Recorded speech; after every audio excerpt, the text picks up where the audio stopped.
This is your Chargers linebacker, Daiyan Henley, and you're tuning in with Chargers Unleashed.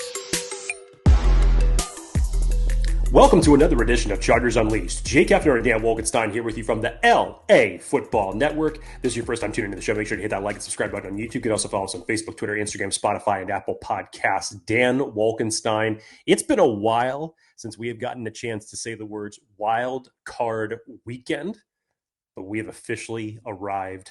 2024-2025/playoffs have finally come for the Los Angeles Chargers as they travel to the Houston Texans this weekend for a pivotal, the first game of this year's playoffs, pivotal matchup for the Chargers heading into the Houston Texans this weekend. Lots to get into, lots to break down, so many storylines as it relates to this game, certain players coming back, latest injury news, what are the Chargers going to do to attack Houston's vaunted defense? How are they going to defend C.J. Stroud and Nico Collins and Joe Mixon? There's a lot to get into as it relates to this matchup. Dan, real quick before we start, because I know that this has affected players and coaches alike, as it has affected a lot of people in the Los Angeles area. For obviously those of you who don't know, the wildfires that have been taking place in the Los Angeles Palisades and Hollywood Hills, in the Eaton fire areas, all the surrounding fires that have been taking place in the Los Angeles areas. Obviously, from Dan and myself, our hearts goes out to anybody that is affected in any of these. It's been a very difficult 36 hours for the Los Angeles County area and for all of those involved and affected. So our hearts go out to you. Dan, not to start off on a somber note, but how are you, sir? Oh, man. On that note, I know the Chargers have kind of a donation thing going on that they are doing for their events leading up to Wildcard Weekend. So if you guys want to donate, help out those in need from the fires, go to the Chargers website. I think they have it on Twitter. They talk about it. Transitioning to the game at hand from LA to Houston. I'm ready. I am hyped. We are talking playoff football for the Los Angeles Chargers in 2025. Tank season no more. We're not talking lottery pick, draft picks. We ain't talking NFL draft right now. We're not talking doink field goals to make us a 4 versus the 5 overall pick. No. We are talking 5th seed after clinching versus the vaunted Las Vegas Raiders. Chargers now face the Houston Texans, and Chargers fans are deservedly hyped. Chargers fans are not taking elevators this week. Chargers fans are taking the stairs. They're putting the carts back, got their lunch pails ready, and you hope that this Chargers team goes in and takes care of business. I ain't talking about next week. I'm talking about this week first. Get through this week versus the Houston Texans. The rest will take care of itself. Shout out to Semi Fajoko, by the way. Go get your hat. Semi Fajoko has it on X. No elevators for this Chargers team. They take the hard road. You get the easier quote-unquote matchup going against the Houston Texans, but there is no easy matchup in the playoffs any given Sunday. It's time for business. Season ended. New season starts. Chargers fans are going to witness Chargers playoff football under Jim Harbaugh in year one. In year one, Jake. Before we get to all of the fun, we got a ton of fun here. Voicemails galore from both last week's victory over the Raiders as well as going into this week's matchup versus the Texans. Jake, how are you feeling? Playoffs? Well, number one, playoffs, you feel great. 11-6. This was my record that I predicted for the Chargers before the season even began. Dan was at 10-7. Not to pat myself on the back whatsoever. Yes, it is. Yes, it is. Yes, it is. Go ahead.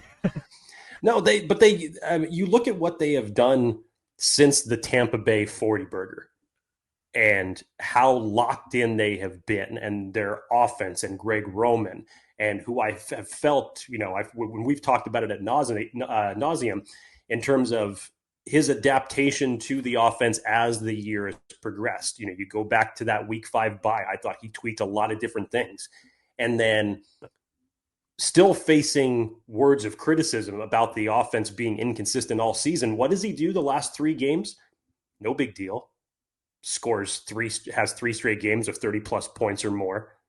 Goes through the Denver Broncos, finishes off against the New England Patriots and the Las Vegas Raiders, and punches your ticket, and now stars aligned the way you wanted them to, and now you're sitting at the 5th seed.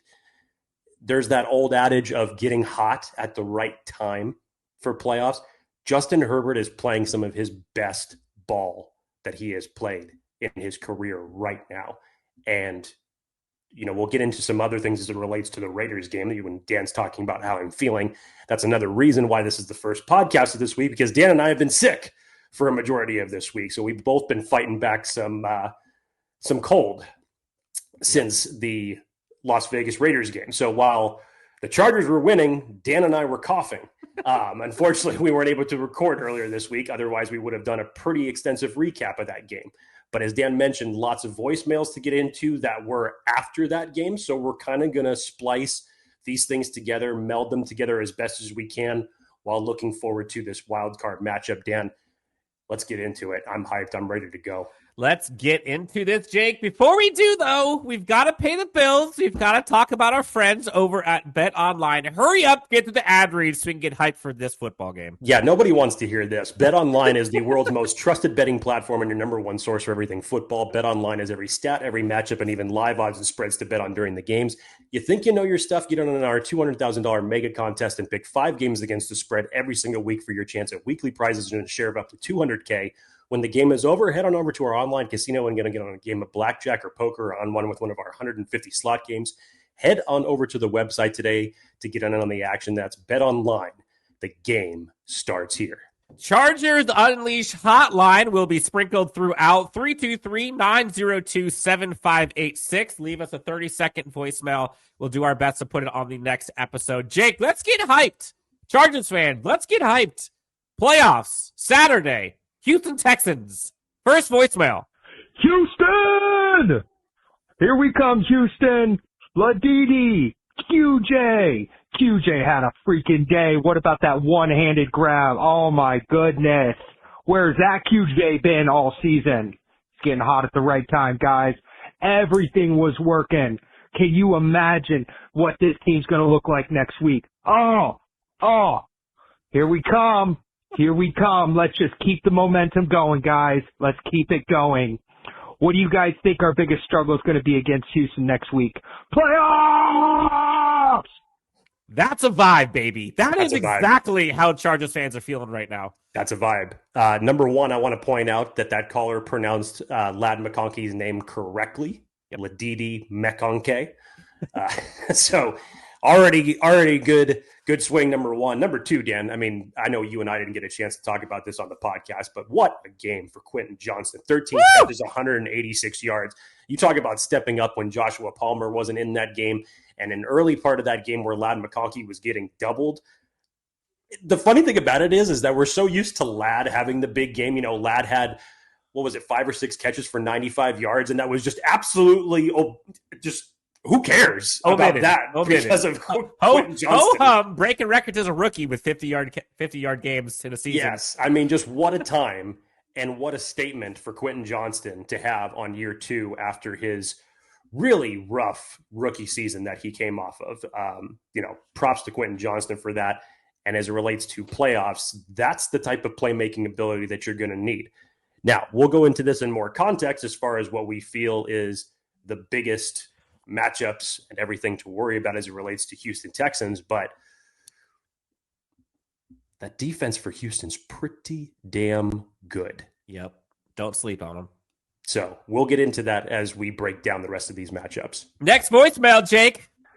Gentlemen, it is time for the final installment. Yes. Pardon me. Still, that's me getting over this cough. Gentleman is, first of all, gentleman's one of my favorite words to use. And when talking to someone, I always try to do it with, I always use the words gentleman or sir. Just that's me. I like talking to people with respect. Where did that go for some people?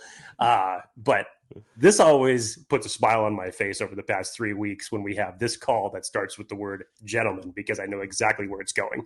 Instead of us doing a whole episode on the recap, we will instead have the final installment, quote unquote, which I have a feeling it might not be the final installment if the Chargers move on to the next week. But we'll see. Here is your Chargers recap, brought to you by Chargers Unleashed hotline of Chargers Recap. Today's episode theme, sluggish career day. Going into this game, we all spoke as if we knew what the outcome was going to be. Chargers are going to play Houston in the wild card round. Oh, but they must first get through the Raiders. But they will get through the Raiders. I feel that the Chargers also felt that way. They started off playing quite sluggish. Some bad play calls, bad decisions by Harbaugh, specifically on the punt versus the field goal attempt. But regardless, that did not keep these players from hitting career marks. Not today.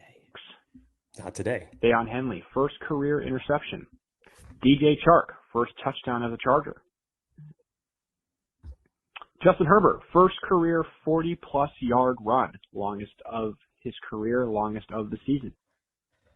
And of course, have a day QJ, first career game with over 150 yards, I believe, and what was it, 13 receptions?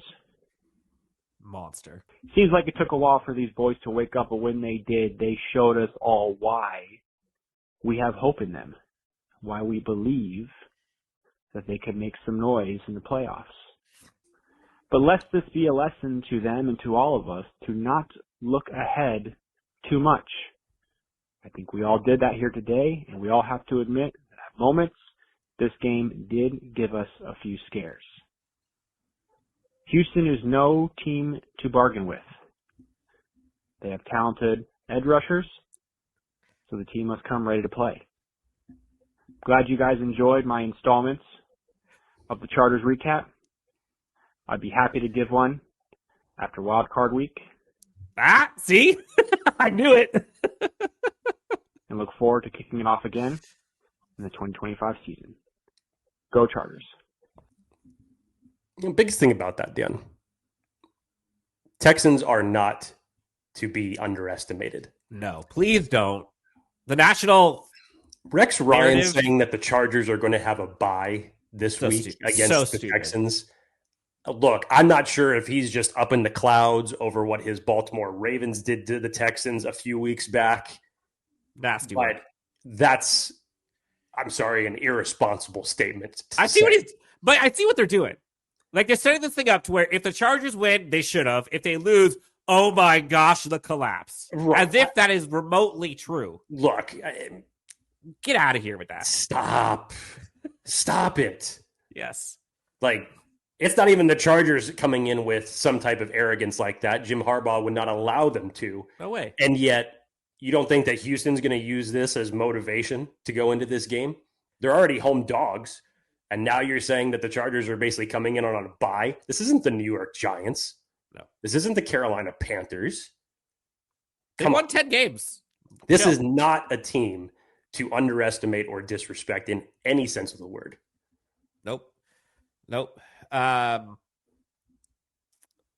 Maybe the caller is right, though.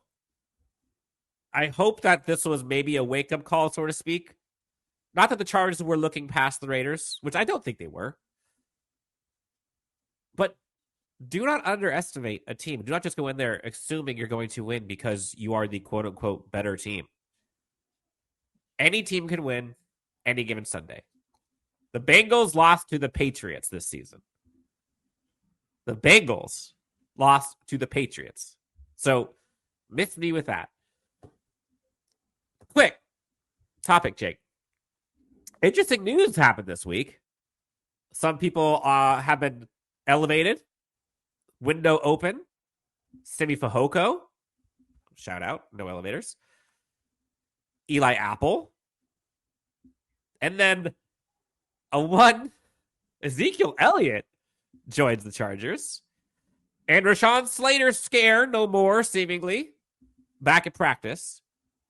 Josh Palmer, heel, not practicing. Quentin, currently out with an illness, I believe.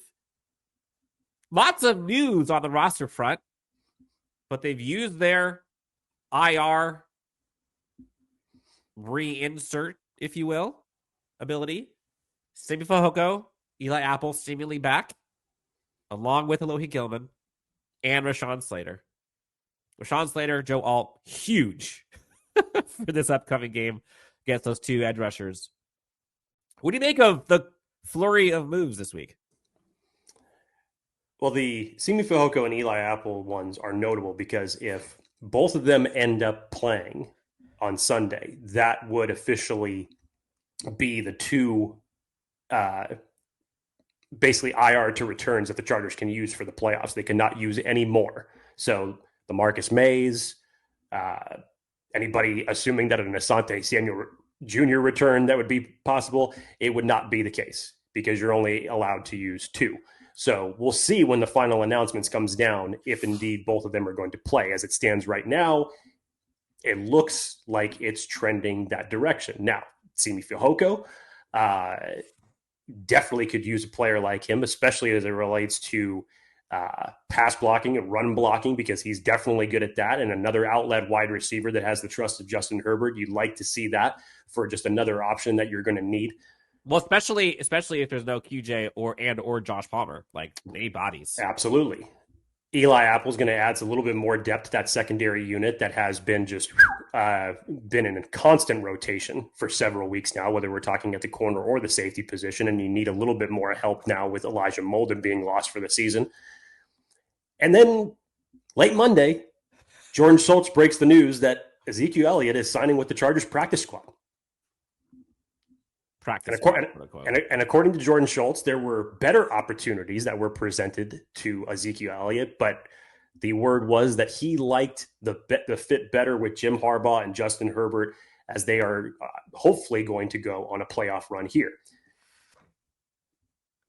I'll be interested to know whether or not he's going to be active for this game. He will, because Gus Edwards is coming back in. He's definitely going to be active. He's definitely going to be active. So if he's active, so I would assume then that it would probably mean Kimani Vidal would not, because Hassan Haskins has got a really good, whether it's special teams or whether he's been getting a handful of snaps with the offense as of late. I've really liked the way that they've utilized Hassan Haskins over the last couple of weeks since he stepped up, especially after that Denver game. So yeah, interesting stable of running backs that you could have available for you on Saturday, which is one of the few times that you've had your full stable of running backs, specifically J.K. Dobbins and Gus Edwards this year. What I hope is not lost sight of in all of this, and Jake, you and I have talked about this for years. How badly have we simply wanted this Chargers team to be healthy at the end of the season and to be playing its best football at the end of the season? Anything else, I like all of the storylines, all of the narratives, the fact that Jim Harbaugh and company in year one have this Chargers team playing their best football at the end of the season, winning 11 games in year one, 6 better than a year ago, and managing all of the health scares and injuries that have been real, that have plagued this team all season. All season, they have gone through crazy amounts of injuries. And they have weathered the storm, next man up mentality because of great coaching. You haven't seen a drop-off. And now this Chargers team goes into the playoffs with what we've all dreamed about. A healthy Joey Bosa, Khalil Mack tandem with Tuli and Bud Dupree.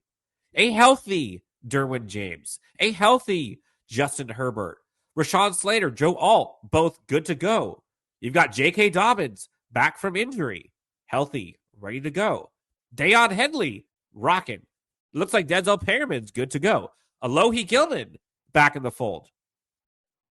This Chargers team is healthy for the first time going into the playoffs in God knows how long.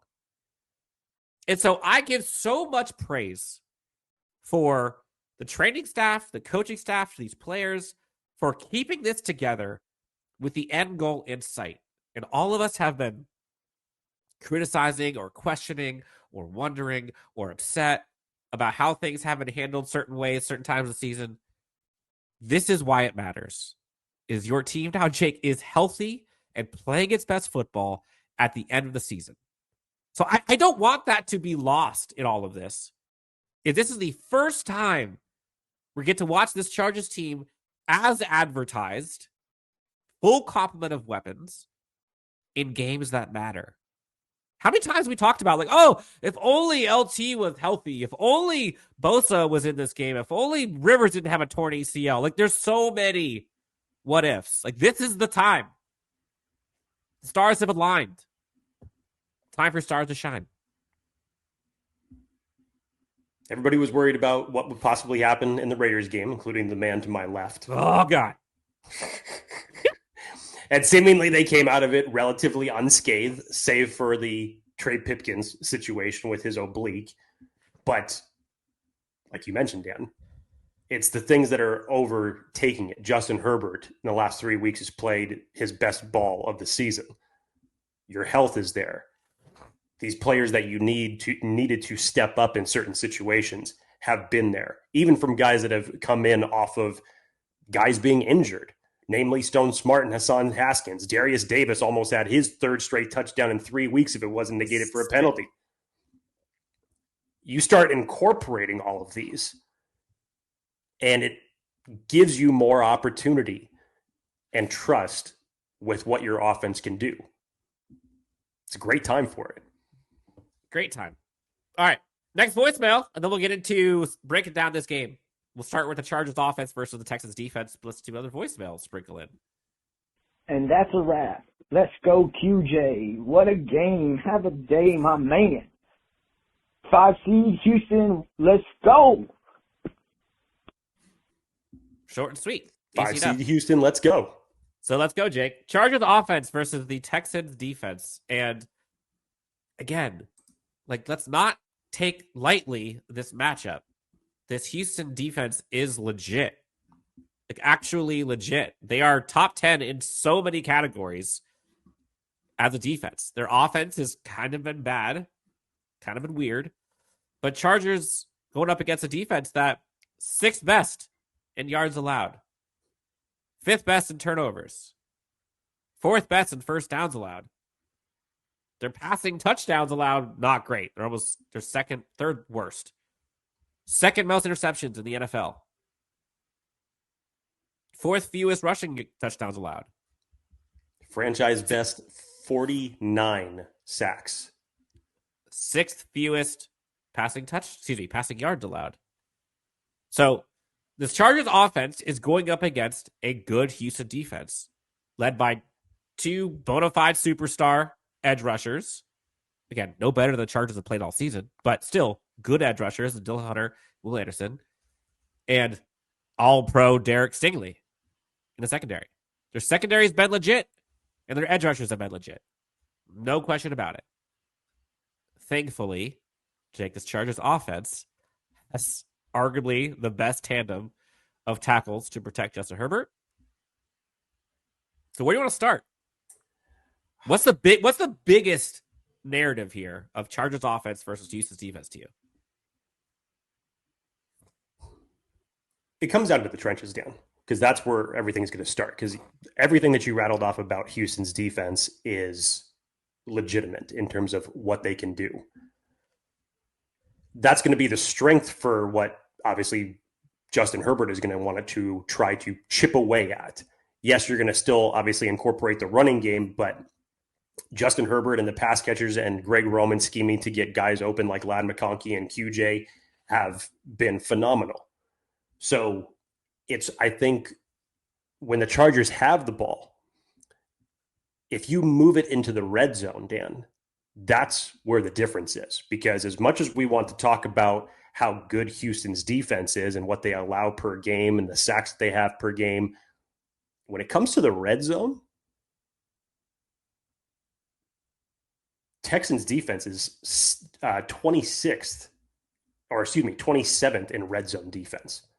So when they allow opponents to get inside the 20, they allow them to score a majority of the time. So the Chargers have to make sure that when they enter that they're putting 7 on the boards and not 3s. Continue that trend for sure. Yes. So that's the biggest thing to worry about. For me, obviously, it always starts in the trenches.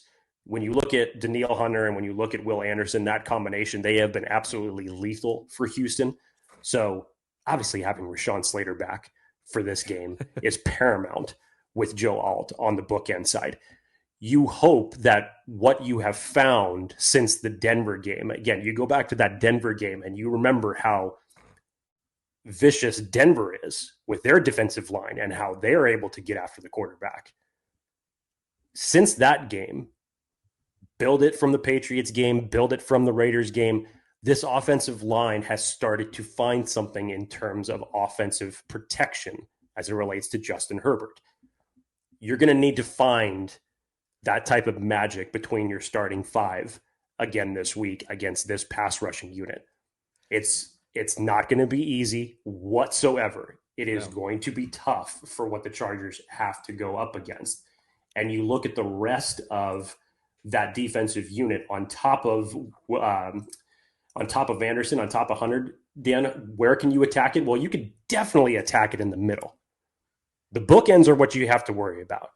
But the middle of that defense, and this is where the running game may come into play and may be successful, is that if you can find the success that you can in the running game on first and second down, on early downs, and stay out of third and longs, you can nullify this pass rush in a big, big way. In a big, big way. So in a combination of making this more of a short field for Justin Herbert as you go down the field, much in the same type of way, you look at that first drive that the Chargers did coming out of halftime against the Raiders, where they basically took 8 minutes off the clock, and it was just a long, slow, progressive drive. Those are some of the type of drives that you're going to want against Houston. You can attack them up the middle with the run game in this particular type of situation. If you can hold Anderson and Hunter at bay, then you're going to be able to succeed dramatically in this game. Yeah. A couple things for me. One, I think you're spot on with the trenches. And for me, the single most important part of this entire game for this chart, for any side, doesn't matter. If Chargers can protect Justin Herbert, the Chargers will win. Period. End of story. You can take it to the bank. If Justin Herbert is protected and he's able to have time and or able to go play action, I trust Justin Herbert against any secondary. I don't care. I trust Ladidi against any quarterback, Stingley included. He is always open. But if Justin Herbert cannot deliver a football, Justin Herbert will not win you a football game. And so I trust Joe Alt and Rashawn Slater. Can they keep up the interior to give Justin Herbert enough time to cook? The single biggest storyline for me going into this game is going to be how jacked up Justin Herbert's jersey is by the end of this game. If Justin's clean, allspice, baby. We're good. If not, it's going to be tough. Now, how do you do that? One, you mentioned it. I think the run game is very, very important. I'm curious to see what happens with Zeke. I think he's going to be probably RB2, 3, maybe. I think he's big on pass protection, for sure. So I take him over Kimani Vidal all day, pass protection. But if you can get the running game going, whether as a cause or effect, if you can spread them out, get the defense on their heels, then run it, or run it to allow for play action, all that, I don't care. If the running game is effective and makes them think, you're okay. If the Chargers offense is only Justin Herbert and they can just send the house, it's going to be a long day. And I know Houston Texans fans are sitting there saying, oh yeah, our secondary is legit. Derek Stingley is amazing. Put him on Ladd and then we'll, neutralize that. No, you won't. I'm telling you right now. No, you won't. Ladd McConkey will roast Stingley. And that's not some shot at Derek Stingley. I'm just saying he is a man beater. For as good as Stingley is, yes, you've already heard head coach DeMeco Ryans talk about how impossible Ladd is. So there's no way that I can figure that throughout the course of this game that there are not two bodies on 15. If it's me, if I'm a Chargers fan, I'm hoping that Derek Stingley travels with Ladd McConkey. Because do I think Stingley could neutralize any other Chargers receiver? Probably. But if you put him on Ladd, I'll take Ladd, and then everyone else is good to go. Protect Justin Herbert. You should be good. JK, Gus, if he could go, he's on the practice field. So Gus, if he could go, Zeke, if he could go, all three of them, just as important running the ball as they are protecting that quarterback. You mentioned Ladd. I'm curious because Derek Stingley, Lassiter that you have for Houston secondary, who's also having a really good season. So good. Where do you think the focal point is going to be, given Houston's coverage? It's a good question. Is it going to be a little bit more of the Will Dissly Stone Smart show? If it was me, probably in the middle. I think Justin Herbert thrives using his tight ends, first off. But I also think over the middle is probably where you're going to see the most action, whether that's going to be deep shots, post, overs. You are playing with a little bit of poison on the outside with Derek Stingley and with Kamari Lassiter. Like, that's where they thrive. Middle of the field, though, I'm telling you. Short, outside, middle of the field, deep, and intermediate. You're good to go. I think this Chargers team could feast on the inside of this, to your point. Like, on the linebacking core, for sure. Tight end matchups, absolutely. Justin Herbert mobile, sign me up. But again, it's all about keeping Justin upright and healthy. If he's ready to rock, again, I'm not poo-pooing the Houston defense. I'm just saying, if they can keep Justin healthy and upright, I'll put this Chargers team against anyone.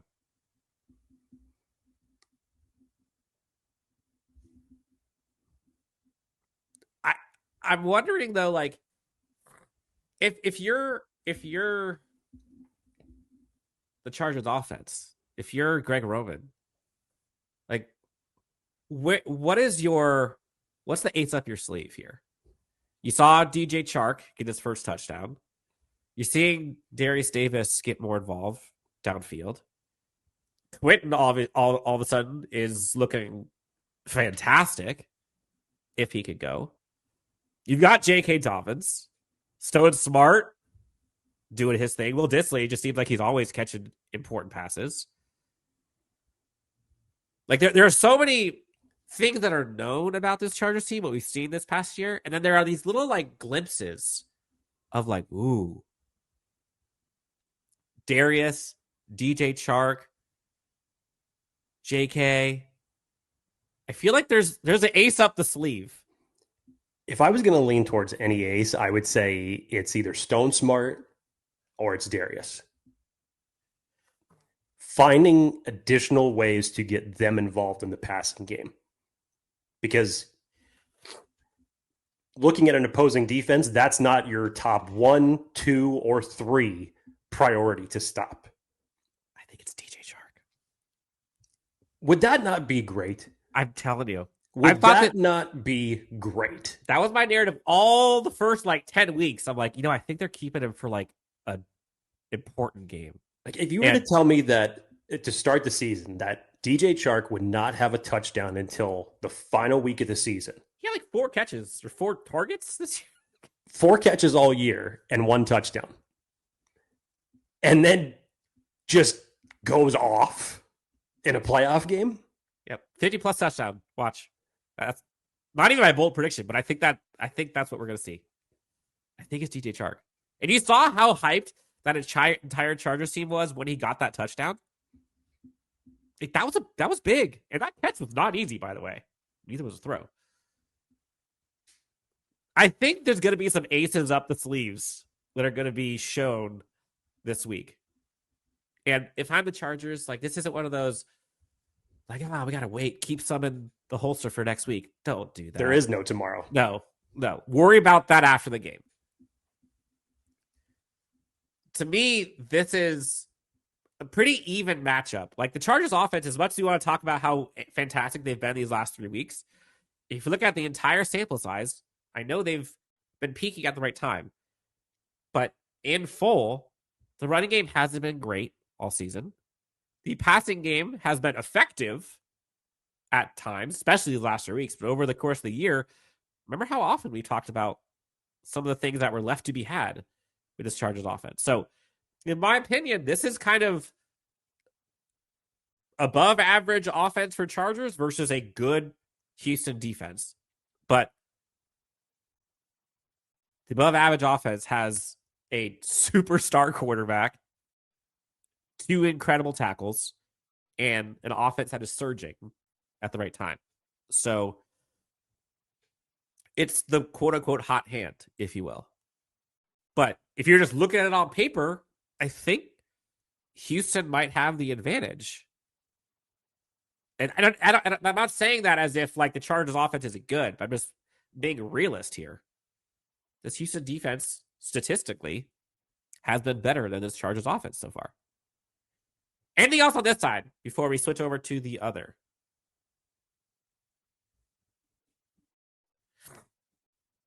And by the way, we both sound ridiculous. I can't breathe out of my nose right now, so I sound like an absolute, take an octave down 3.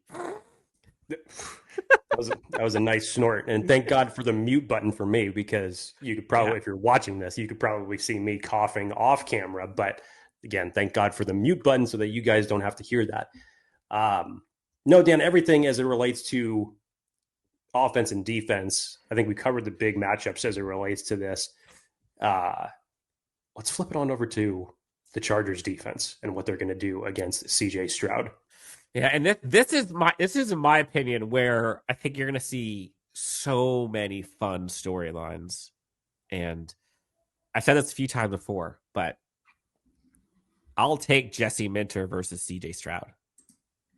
There are 4 or 5 quarterbacks where I'm like, oh gosh, or 4 or 5 offensive coordinators that I'm like, oh no, this is tough. I'll take Jesse Minter in this one. And we talk about, since that buzzsaw game against the Bucks, so many narratives were like, okay, there is a response that's required here. Will we see one? And resoundingly, yes, we have. This Houston Texans offense is kind of an enigma, because as much as you want to sit here and say Tank Dell, I don't really want to talk about it, is not playing in this game, which, Jake, you kind of jinxed that one, by the way. A couple weeks ago when you said, Jay, you said, Danny, do you realize that the Chargers could be playing and going up against Tank Dell? And imagine if Tank Dell, like Zay Flowers did to me last year. Tank Dell's not playing. Stephon Diggs not playing. CJ Stroud has not been 2023 CJ Stroud, but he's still in there somewhere. Nico Collins is a dude, and he scares the shit out of me. I'm not front. Like, that's the one guy that scares me. Joe Mixon should scare you too. Hell of a running back. But I think it was Tyler Shoon for guilty as charged. Did you see the stat of how many completions and yards collective tight ends have gotten this year? Between Derwin and Daiyan Henley. It's pretty damn good. They have been absolute eliminators. And so, like, Dalton Schultz, I don't see that all of a sudden going crazy. I'm curious to see who is on Nico Collins. We got Cam Hart, and you've got Christian Fulton. That'll be an interesting matchup. You also got Dean Leonard out there. But you know how hungry. You want to know how hungry I am? I'll show you. Remember that quote from 2 years ago? Joey Bosa and Khalil Mack have been itching for this since Mack has gotten here, and they have never had this opportunity. This is why he came. To have this opportunity with Derwin James and company, now with Daiyan Henley. I think this game, you're going to see an absolute tandem of madmen with those two edge rushers. And this is where you say, let her rip. Go. You may have seen them on snap counts and trying to make sure they're managing health. Not anymore. You know how bad this Chargers edge rusher duo wants to get out there and just absolutely go nuts. And I trust them. And I trust Jesse Minter to get that defense ready to go. There are so many guys on this Chargers defense who are so damn hungry. That's what I'm excited for, is they know the task at hand. Derwin James talked about it last week about this is the brand of football. This is who we are. This is our brand. What better opportunity than this? I can't tell you how excited I am for this side of the ball's matchup.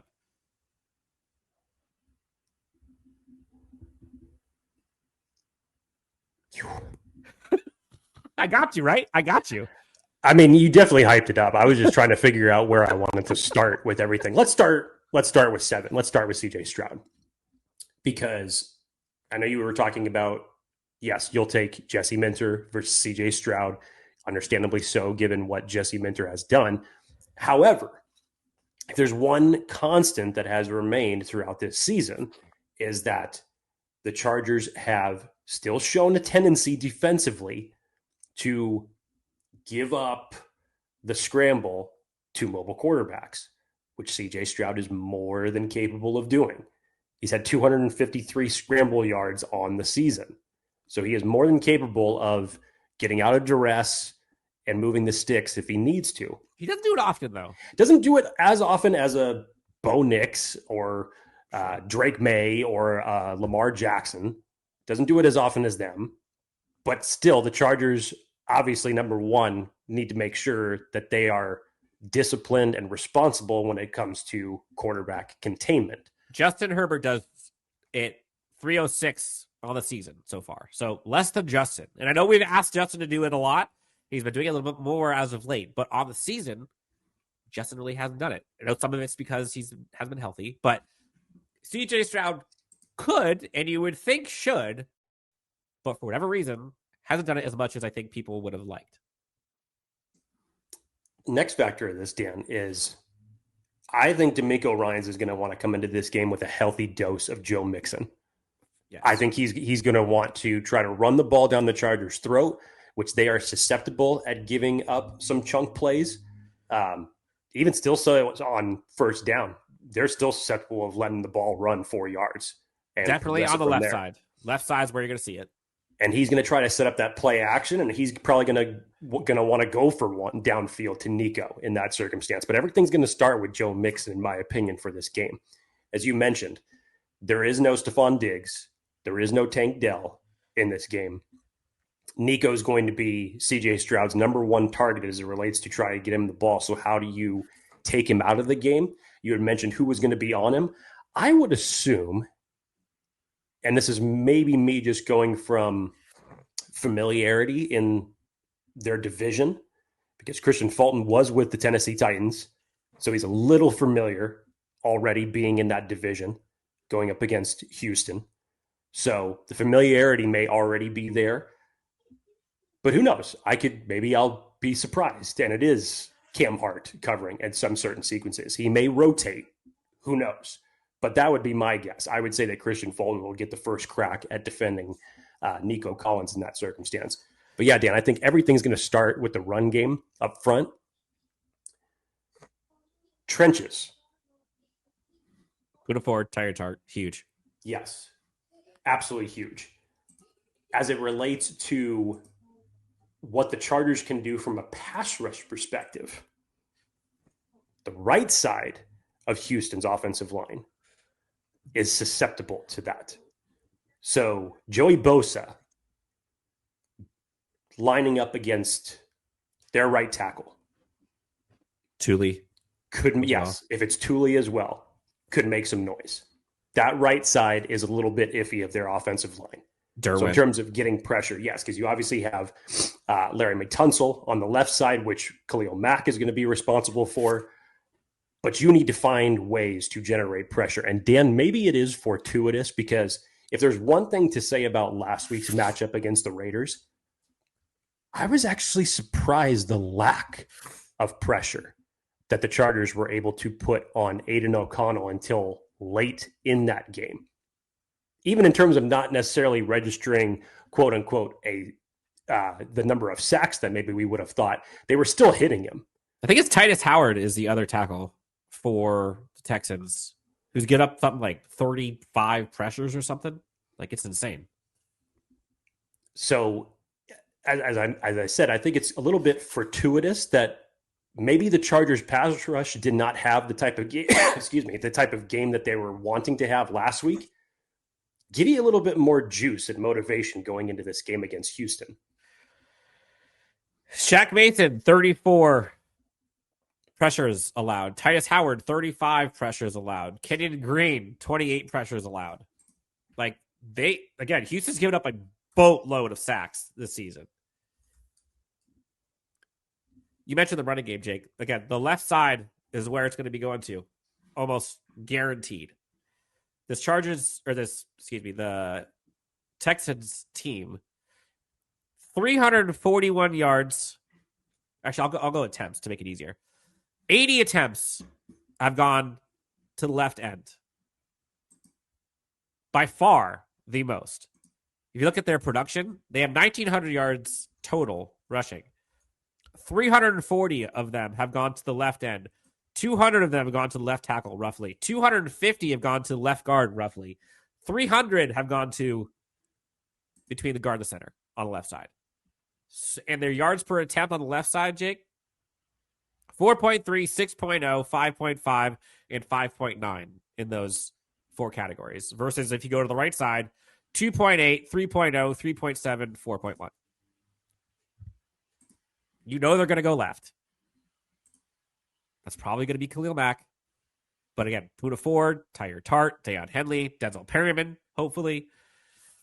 Those are big. CJ Stroud. If you want to know what he's going to do, most of his production comes middle of the field, short intermediate. Remember this. Middle of the field, short intermediate. He has 73 passing attempts between 10 and 20 yards in the middle of the field. 73 in the middle versus 39 on the right versus just 15 on the left. In the short game, 94 pass attempts in the middle of the field between 0 and 10 yards. 71 on the right, just 48 on the left. Production, though, what matters most?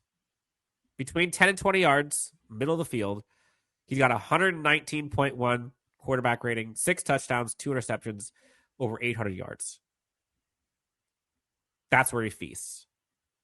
Middle right, 25 of 39, 2 touchdowns, 112 passer rating. Everywhere else, if you want to be scared of anything going deep for this team, it's if he goes left.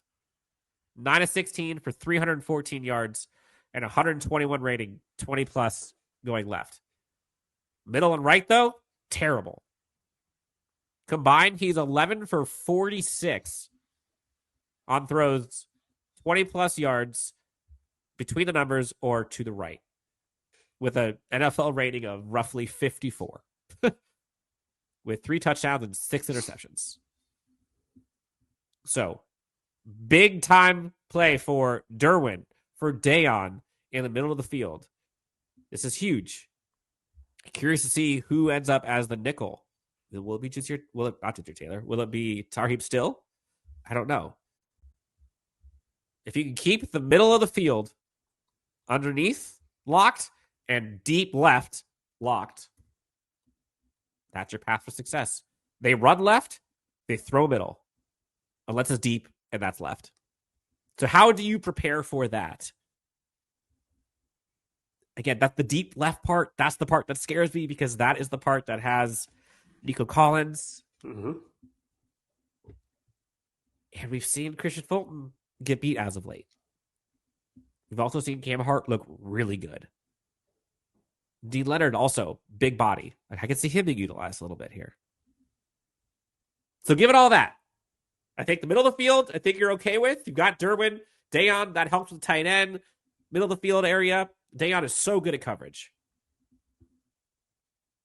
Running game, if you get Denzel Perryman back, Huge. You feel good about your edge rushers who are good at both two-way games, run and pass. Buddha Fort, Tyre Tart, Unsung Heroes, Morgan Fox. Like, you feel good about those. The part that scares me is the deep part. And I hope, to me, it's like if they could, if someone just told me they could eliminate the deep shot, Chargers win. Chargers win. It's a big if, though. You might take a look at what Jakobi Meyers did to you last week. Yes. And take a few notes from that. And obviously, I don't think that in anybody's mind that you would say that Jakobi Meyers is on the same level as Nico Collins right now. And still, Jakobi Meyers did what he did to you last week. So maybe that's something that Jesse Minter is taking into account. And whatever way that you could do to eliminate some of those deep shots, whether that means dropping Alohi in deep coverage to put another body back there with Christian to give him extra support, whatever it takes, do whatever you can to nullify those deep shot opportunities. Underneath, those are going to happen. He's going to get his. You're not going to completely blanket Nico Collins out of this game. That's just impossible. Tackle. Yes. Tackling. We have seen games where Nico Collins has definitely been limited. That's what you're going for. That's what you need to take place. You mentioned Denzel coming back. Again, I think that Joe Mixon is really going to be the gas that's going to make this engine go. And I think that's going to be the heavy game plan of DeMeco Ryans in this offensively for the Texans to get these things started. So you get your best run tackling linebacker back in this game. It'd be a great time for it to happen. 100%. Dan, as we continue to transition out of this, a little bit of breaking news. Sidebar. Tom Telesco is not returning to the Las Vegas Raiders. Speaking of FTR. This is from Diana Rossini, and I pulled this tweet up specifically because I felt that this was a little bit resounding as it relates to the Chargers case. Here it is. From Diana Rossini on Twitter. From what I was told, Telesco was fired mostly because ownership seems to prefer having the general manager and head coach more connected, like a cohesive partnership, rather than something that feels more arranged or forced. Brady has a lot of influence in Las Vegas. Who would have thought? I'm telling you, Raiders Nation. What a noble concept that one is. And Raiders fans are going through their feelings. The amount of mental gymnastics that they have had to go through from the beginning of the season to the end of the season of why Tom Telesco is a great GM and why Antonio Pierce is better than one Jim Harbaugh. To then see what transpires throughout the season. Then Jim Harbaugh does what he does. Antonio Pierce ends up getting fired after people are saying he should stay. Then first he's going to stay. Everyone's excited. Then he gets fired. And then we're sitting here, Chargers fans are all clowning him, saying, I told you, Jim Harbaugh versus Jim. And then everyone's like, all right, well, Tom Telesco's still a great GM. Look at all those pieces that he drafted for you guys over in LA. And then Telesco gets fired. And now Raiders fans are sitting there like, they have spoken out of every single side of their mouth possible right now. Just stop talking. Dan, you can't write the arc for this any better. We thought it was good enough going back to the 63-21. You know, that was the moment that got Brandon Staley out, that got Tom Telesco out of the Chargers. Then in the offseason, 63-21. Then in the offseason, the Raiders hire the very GM that the Raiders kicked the crap out of just a few days before. Oh, this is so good. But then, Dan, the last game that Tom Telesco was the GM of the Raiders on was against the Chargers? You can't write this stuff. This is full circle. If I'm a Chargers fan, every time I see a Raiders fan, I'm saying 63-21. Every time. 63-21. Thank you. Everything. Thank you so much. Thank you. And then, you're right. The fact that he got fired, he being Tom Telesco, again, I know this is a grown man, human, like, I feel bad, but just on his face, he gets fired back-to-back seasons going up against the team that Look up irony in the dictionary and tell me that there's not one better than that. Whoa! Oh. You know what, Jake? That's the perfect timing. A voicemail here. Ready? Let's keep going. Yeah. Fuck the Raiders. Smoking on Raiders pack tonight. Let's Oh, man. go. I love Tourette powder blue. I got my Chargers hat on. It's a Christmas hat. It's whatever. I love getting loud for football. We won the game. I'm here after the Haskins touchdown, so that's definitely iced it. I hope I don't regret that later. You not pause. I hope I don't regret that later. That's besides the point. I won't. This game, awesome. An awesome game. I love watching it.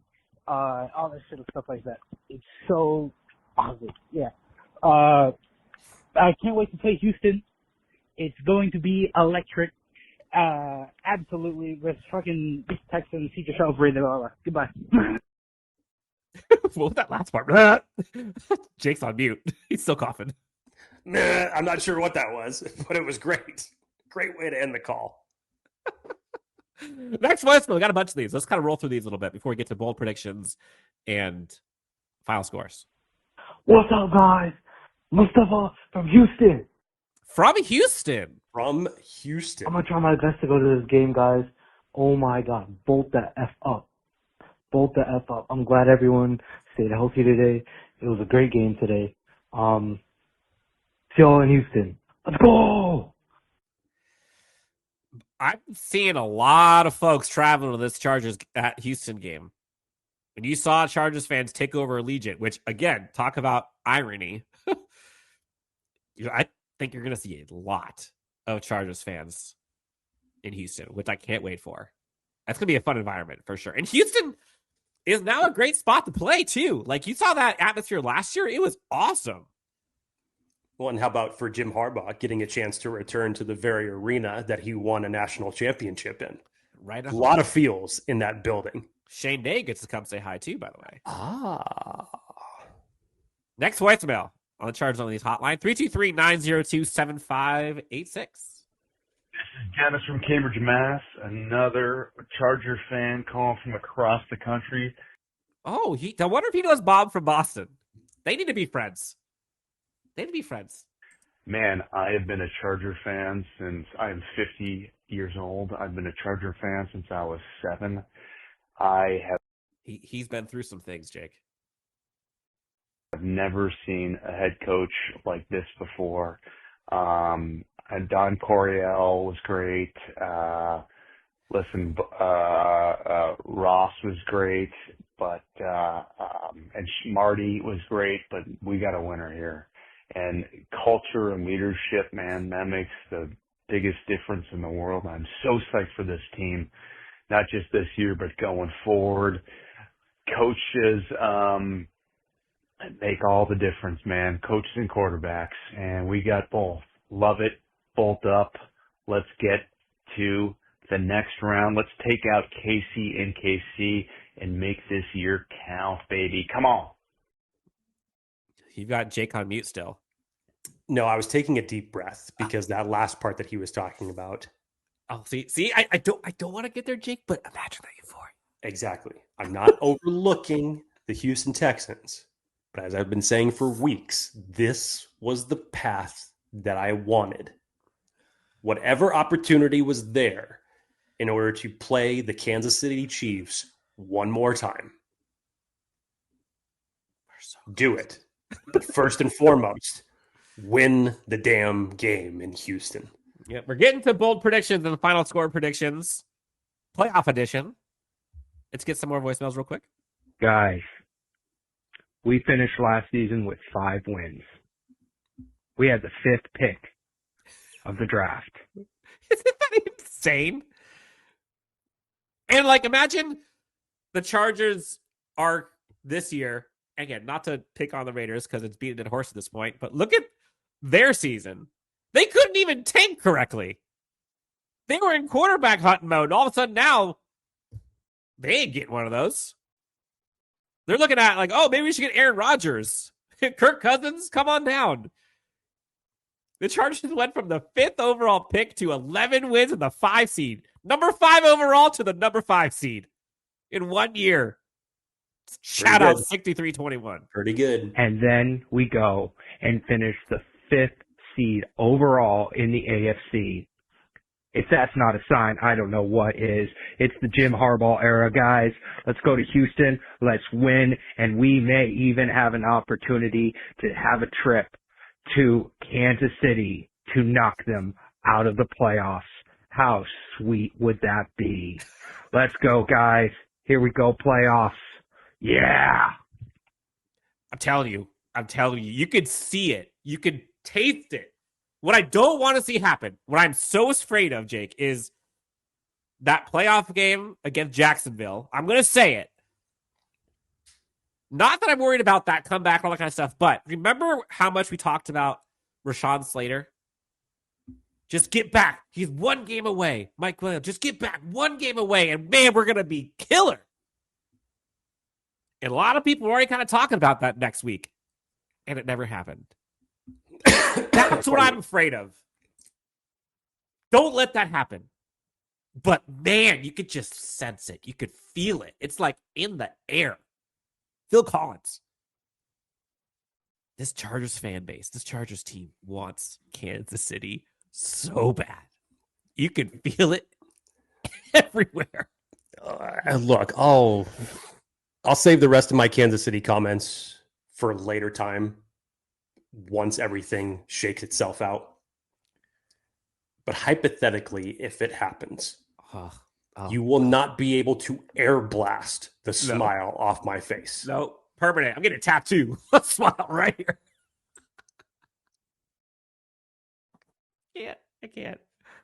I can't. Next one, spell, Jake. What's up, gentlemen? Another gentleman. Tip of the cap. Great freaking win. 11-6, going to the playoffs. This is crazy. This is the vibe right now. 11-6, going to the playoffs. This is crazy. Quentin Johnston went from having no hands to having both hands, but only needing one of them to catch the ball. 186 yards on 13 catches. That's insane. If he continued to play like that throughout the rest of the playoffs with Ladd, that's actually pretty deadly. I mean, he's probably not. But, I mean, if he could crack even half of that on a consistent basis, yeah. I mean, defense still holding it down. It's weird seeing a dude wearing number 28 not only see the field, but get, like, legitimate playing time and, like, touches. But shout out to Son Haskins. I mean, yeah. Jane, I think a Spiller catches strays. Yeah, dude. Hopefully they run through the Texans and we got to play KC because I'm calling it now. I'm sensing the theme, Jake. I'm sensing the theme. QJ in the final seconds, walk-off touchdown. And we end 3-2. I'm going to call it right now. So, I don't know. We'll see. That's a bold prediction. Wow. Fast forwarding after a Chargers victory, he says. Not me, he says. And not only that, then you throw in an ode to Mike Williams with just a walk-off touchdown by Quentin Johnston. And a win in Kansas City. Where have we come from? Who are we? What is happening? What is happening to us? All right, Jake, bold predictions and final score predictions. Let's kick this off. Friend of the show, Athir calls in. Bold prediction. Dan, Jake, this is Athir. I couldn't tell, Jake. Who is this? I have no idea. All you need to hear is the first two words. Yeah, must be a first-time caller. I love you. My bold prediction for Saturday. Ooh, let's play a game, Jake. What's he going to do? Yeah, what's your guess? Chargers fans in the chat, what do you think he's going to say? It's gonna be something crazy like. It's gonna be something astronomical. Justin Herbert throws for 450 yards, 5 touchdowns, like that, or like Ladd McConkey has 335 on his own. Something like that. It's simple. Joey Bosa. Ooh, okay. It's now or never. Because of the meltdown that you had in the playoffs a couple of years ago. My bold prediction will be Bosa, 3 sacks, 2 forced fumbles, 7 tackles. Chargers will beat their ass 34-17. Whoa! Moving on to the divisional round. Whatever happened after that, it's all good. Let's go, baby. This is why we got Coach Harbaugh. Let's go! I like the it. I like the redemption. Yeah, the arc, the Joey Bosa. storyline. Yeah. I like it. I like it a lot. And you know he and Harbaugh have talked about this.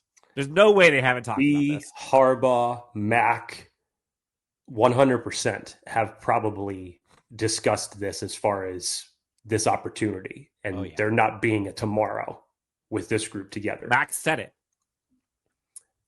I like it. And Dan, even the score wasn't as outlandish as I thought it was going to be. A little outlandish. I mean, Chargers scored 40 something. Yeah, I mean, that's like 40-10 is kind of what I expected out of that. Right. But no, he said 34-17. Not the most outlandish thing in the world. But no, I definitely think this is going to be a 1-score game at the end of the day, for sure. But I do like the Joey Bosa bold prediction. 3 sacks, 2 forced fumbles, 7 tackles. 7 tackles is tough. Yeah, I mean, maybe a little too much on that circumstance. I'll go with you. I'll go with you a little bit. I'll go 2 sacks for Joey Bosa. Okay. But I definitely like the Joey Bosa redemption arc, opportunity to empty the tank. Is that your bold prediction? I like that from Athir. Maybe I'll pick something different just to keep it interesting. Okay. Are you ready? No. So that's why you're going first. All right, let's do another voicemail while I think about it. Next voicemail, hotline, 323-902-7586. We got 4 more here before the end of the show. Hey, Cameron. Hey. Checking in from Winchester, man. Long-time listener, first-time voicemailer. Hey! Thank you for calling in, man. Can you believe it? This is crazy. 11 wins, 5 seed, playoff football talk. This is the Chargers team that I know can upset the Chiefs and stop the 3-peat. But we got to get past the Texans first. We got to get past the Texans first, please. Don't do this to me. Don't do this to us, Chargers. I don't even want to be here. I do not want to have an episode next week if this just crumbles. So that we can have all the capabilities of doing that. But I love the way that we're rolling into the playoffs right now. Herbert is looking like a top 3 quarterback in this league. The running game is looking a lot better. Jamari is going to be probably the starting right guard for this playoff run, and I'm excited for it. If we can just keep playing the defense that we've been playing, and Herbert keeps playing this top 3 quarterback ball, we're going to make a lot of people mad. And we're going to have to get all of the apologies that we've deserved from the years going on because everyone's acting like Herbert hasn't been this guy from day one. I just can't wait for it, man. Both Tugs, love you all. I love the rasp in his voice, by the way. Like, you could tell he's been through some things. Dan, we were talking about how hungry Joey Bosa and Khalil Mack are for this game, and rightfully so. What about the other guy? The other guy that specifically avoids the camera and doesn't talk about himself and is the selfless leader of this team. How much does it mean to Justin Herbert to get the first playoff win? I'm so glad you brought this up. I think he may want it more than anything in the world right now. And I think this team knows that. They talk about playing for each other and family. If I'm Jim Harbaugh and I think about like motivation, and everyone has their own motivation. Khalil Mack, Joey Bosa have theirs, but collectively, do it for Justin. Like that message behind the scenes, it won't come out ahead of time or publicly, but This dude has brought you this far. This dude has given you everything, as have you. People are talking shit. Let's do this for Justin. Justin, we're with you. You've carried us. Carry us, and we're right there with you. We're all putting our capes on. That storyline, imagine the euphoria. Justin Herbert mentality. What's going through his mind as he kneels down to ice the game? Imagine that fist bump. Imagine pulling that down. Imagine that locker room. Derwin, what he's gone through, the arc he's had to deal with. Going from people calling him a wash to being defensive player of the month at an all-pro safety. Social media quarterback. Joey Bosa's washed. The tantrum. Khalil Mack's too old. J.K. Dobbins can't play anymore. Chargers receiving corps sucks. Jim Harbaugh's too old. Like, there's so many storylines. And the silent beasts on this team, I think, is such a epic moment. We talked about last week, though. But think about that. Like, the Ladd McConkeys of the world. That guy is so away from the camera. Joe Alt, Rashawn Slater could care less about the camera. Justin Herbert literally runs away and swaps jerseys with people to avoid the camera. Joey Bosa, Khalil Mack, both, they ain't talking. Derwin James ain't talking either. All of these guys let their performance talk. And the last time that their performance talked in the playoffs, it was a bad look. The hunger of these leaders on this team, that's what I'm excited for. Because they are now led by someone who gets it in Jim Harbaugh. And they've got a defensive mind that has got these guys playing. I've got chills over here just thinking about this right now.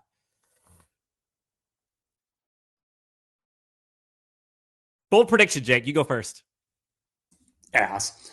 I wasn't even thinking about mine during that whole that you were going on. Okay, let's see.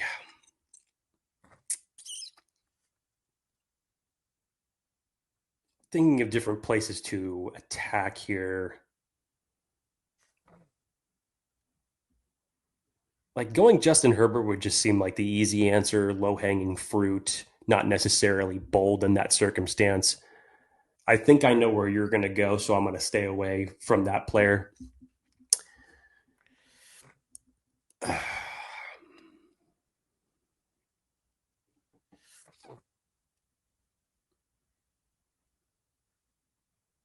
You know what, Dan?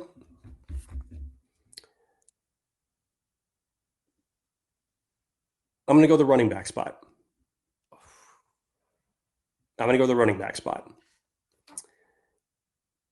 And I talked about how this Houston defense, that you can attack that middle part of their defensive line.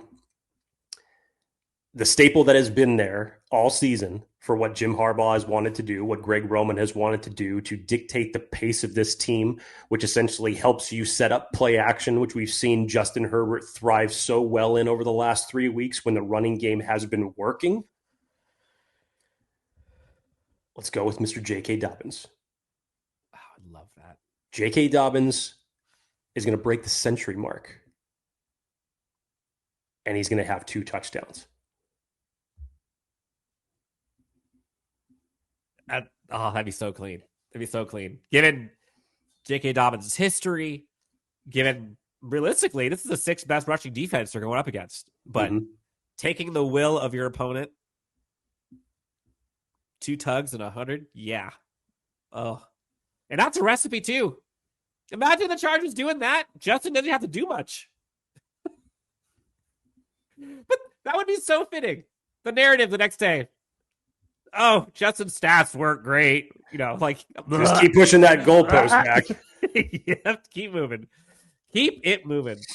I thought about having a bold prediction about Joey Bosa and Khalil Mack. A fear kind of took it from me, so I'm not going to do it. But I do think that it is important to realize that under pressure, CJ Stroud has by far his worst passing performances. And PFF, just by itself, 24.4 points lower is his, offensive passing grade is 62.1 under pressure versus 86.5 if he's kept clean. His passing grade specifically, Jake, 84.5 on a clean pocket, 59.8 when he's under pressure. It's not really about being blitzed or not blitzed. It's just about pressure. But either way, though, he's given it up for grabs. 12 interceptions this year. I was going to go Khalil Mack and Joey Bosa just because of all of that storyline and the redemption and all that stuff. But as I was sitting here talking about this, I'm going with Justin. I think you're going to see Justin go absolutely AWOL in this game. I think you're going to see him go Superman, Iron Man, give me every Avenger you have. You're going to see Justin just absolutely slay. Absolutely slay. 30th in touchdowns allowed is this Houston Texans defense. And I know they are 6th best in passing defense. I get it.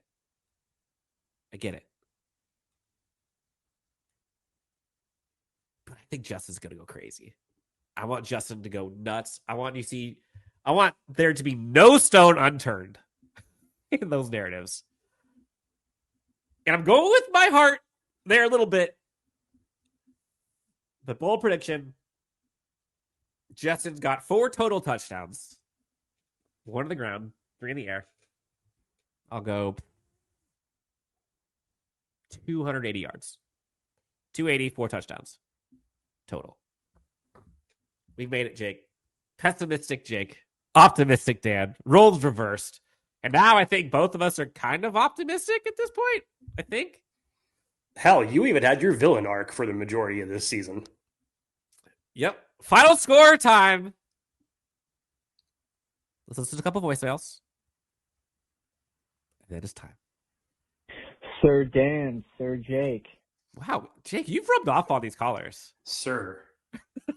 I mean, I've never been, addressed in that type of royalty before, but, again, I talk to Dan all the time and saying, hello, sir.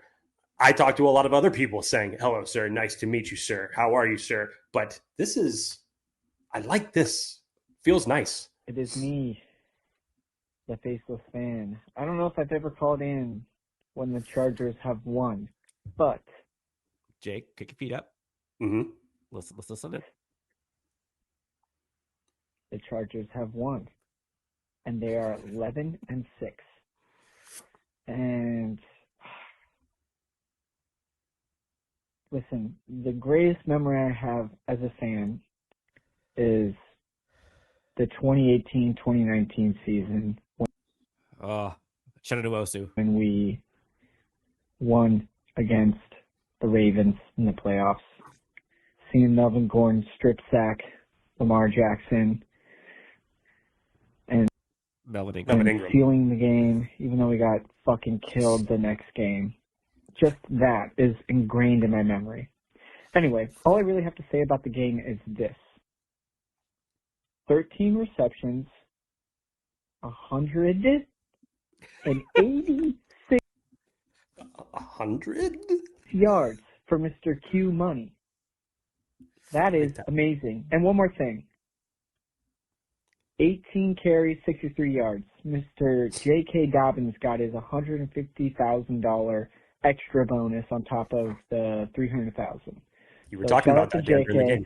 And shout out to Q Money, and shout out to Jay Herbo, and shout out to the whole team. Let's just carry this momentum into the postseason and at least get one win against these Houston Texans, please. That's all I ask. Anyway, yeah. Fuck them Raiders. Fuck. How to sneak that one in there? Bolt up, baby. Just give me one. That's all I'm asking for. Just give me one. Smoking that Raiders pack too. Oh man, the Raiders pack. I'm not sure if you've tried that brand, but it's it's pretty deadly. San Diego Sincere here. Houston, we have a problem. Just like that, we're going to the playoffs. We're building the momentum. And, yeah, let's get ready for one hell of a ride. Everything returns in full circle over a year and a half ago, or over a year ago. We get beat by the Raiders. We get blessed with Harbaugh. And here we are in return punching our ticket to Houston. So, yeah, let's play the time of possession game. Anything goes in the playoffs. Give us KC in the second round. And, yeah, let's run up the scoreboard. Let's go. Charger Nation, you guys deserve this. So let's get it. Dan, look, I'm not saying that I started something. I just personally had my own feelings on a certain playoff situation a few weeks ago that I wanted to see. But I'm really glad that everybody feels the same way. But let's just take care of business on Saturday first to get there. JT in Des Moines, Iowa. Redemption. Redemption for QJ, who was supposed to be in the bus. Redemption for Derwin James, who was supposed to be done after last year. Redemption for Daiyan Henley, who apparently Staley didn't believe in. Redemption for a bunch of castaways from the Titans and the Panthers, who weren't supposed to be anything, especially Elijah Molden Disley. Amazing. Redemption for Haskins, who's never done anything. And also today, frickin' DJ Chark, got a touchdown.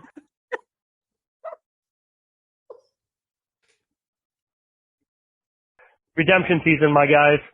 We're only getting started. NFL, you're on notice. FTR, F the refs, F the Raiders, FTR, top guys, out.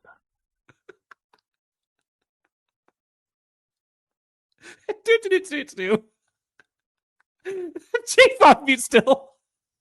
Sorry, I was saying redemption, spelled H-E-R-B-E-R-T. Redemption spelled FTR. Yes.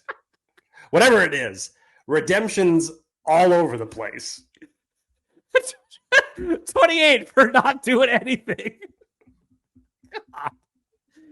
Yeah, Daiyan Henley, man, same. First interception he got. The guy didn't start a single game last year. What are we doing?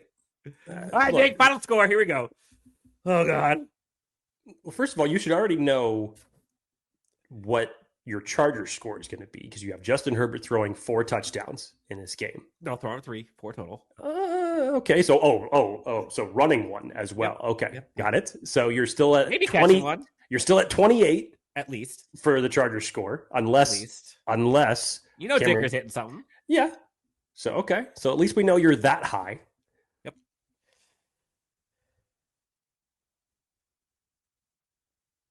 Are you going or am I going? You're going. I was trying to help you out, doing some math to try to help you pull out your final score. Oh, I already have my final score. But I'm letting you go first. Like I said, it's not going to be as bold or high as Athir's score was, 34-17. It's still the divisional. Excuse me. He had 40 something.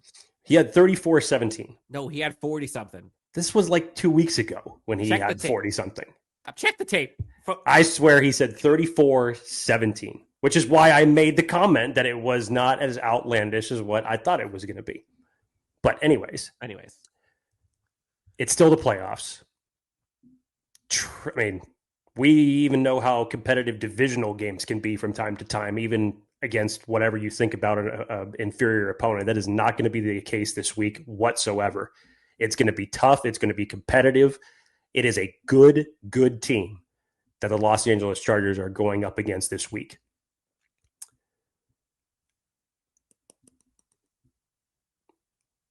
(24-20) Chargers.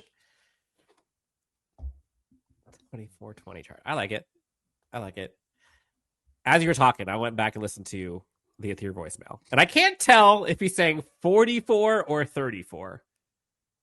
I heard 34. On brand for Aether, it's probably 44. But I will say with Aether, I'm going to say 34-20 Chargers. And I hope I have not set myself up for absolute pain. But there is so much hunger on this Chargers team. When you talk about like who wants it more, I'm sure Houston wants it. Like, clearly. Definitely. And this isn't going to be easy. But there are some players on this Chargers team who have waited their entire life for this and have kind of been run through the mud a bit and have now come to the other side. They were cleansed a lot throughout the season, capping off with that Raiders victory. You heard Lohi Gilman talk about it post-game. This is next level, though. The season has ended. Their next season has begun. I'm so excited for this. I don't know how I'm going to be able to contain myself once Saturday around 1 o'clock comes. I'm a nervous wreck. But let's take on the mentality of this team, Jake. I ain't taking no elevators between now and Saturday. I'm taking the stairs. I'm doing the hard work. I'm folding the laundry. I'm making the bed. I'm cooking. I'm putting the dishes away. I'm going to the gym. I'm taking the hard road. This Chargers team has done it. I'm wearing the hat, damn it. Simi Fehoko. Shout out. Hashtag no elevators. Pull it down. Jake, anything else? This is the moment that we've been waiting all season for, Dan. I'm so effing nervous. Find the way to get back to the playoffs. That was the biggest conversation. One of the biggest reasons that the Chargers went out and hired Jim Harbaugh. You have done everything that you needed to do up until this point to get here. Do what must be done. As Emperor Palpatine would once say. Do what must be done and get it done. Just do it. As Nike would say. Jake, this has been fun. I'm nervous. I'm getting more and more nervous just talking about this right now. I hope I can breathe out of my nose by the time this Chargers game starts on Saturday. Shout out to NyQuil and Kleenex. We've done it. 11-6 at Houston. Wildcard round. Let's get it. For Jake Hefner, you can find him at Jake D. Hefner. Chargers fans, thank you for everything. If the Chargers win this one, Jake, we're going nuts with the giveaway. I cannot wait. Also, congrats to the Ladd McConkey winner. That will be sent out to them for the last giveaway. You can find me at Dan W Sports. Thank you so much for tuning in. Go Chargers. Get some rest. Take the stairs and pull it down. We'll talk to you on the next Chargers Unleashed.